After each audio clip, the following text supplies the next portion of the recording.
Em São Paulo, um debate sobre a ação penal 470, chamado Mensalão, reuniu nesta segunda-feira em São Paulo juristas, jornalistas e o ator José de Abreu. O encontro discutiu também os papéis do judiciário e da mídia em um Estado democrático de direito. O debate foi transmitido ao vivo aqui pela TVT e foi promovido pelo Centro de Estudos Barão de Itararé em parceria com os veículos Fórum, Brasil de Fato, Carta Maior, Rede Brasil Atual e a Associação Brasileira de Empresas e Empreendedores da Comunicação. Os debatedores ressaltaram que o STF errou na condução do processo e que a Constituição brasileira foi desrespeitada.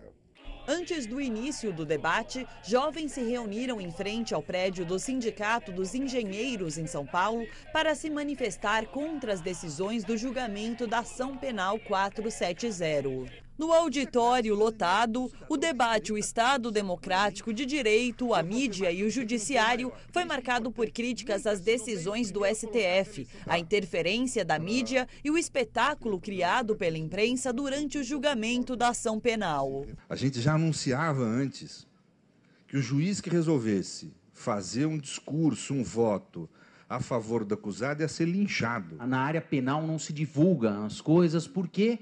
Porque os indivíduos têm direito a serem sempre considerados inocentes até o trânsito em julgado da sentença final condenatória. Mediador do debate, o escritor Fernando Moraes comentou a necessidade da regulamentação da mídia, semelhante ao modelo adotado pelo governo argentino. E o que estão fazendo agora com a lei de médios na Argentina é algo que nós temos que aprender com a maior urgência. Os veículos, salvo as exceções de praxe, se transformaram em partidos políticos. Isso contribuiu da maneira como o Supremo conduziu o julgamento da ação penal 470. O jornalista Raimundo Pereira, diretor da revista Retrato do Brasil, defendeu que o julgamento do Mensalão seja anulado. A minha opinião, como cidadão brasileiro, é de que esse julgamento devia ser anulado por uma falha essencial.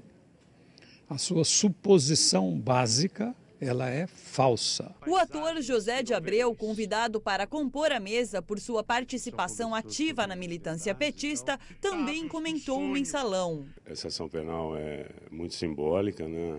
Ela revela claramente que existem dois lados em luta. Todos os debatedores criticaram a decisão do STF de cassar os mandatos dos parlamentares. Eles afirmam que a ação é inconstitucional por ferir uma atribuição originalmente do Congresso. Na Constituição Cidadã, quem caça e só quem caça é o Congresso. Sendo que a Constituição diz que o poder se exerce em nome do povo, que o exerce através de seus representantes eleitos. Não é através de seus representantes nomeados. Eu acho que nós temos que discutir várias reformas no Brasil, para aprofundar, para radicalizar a democracia no Brasil.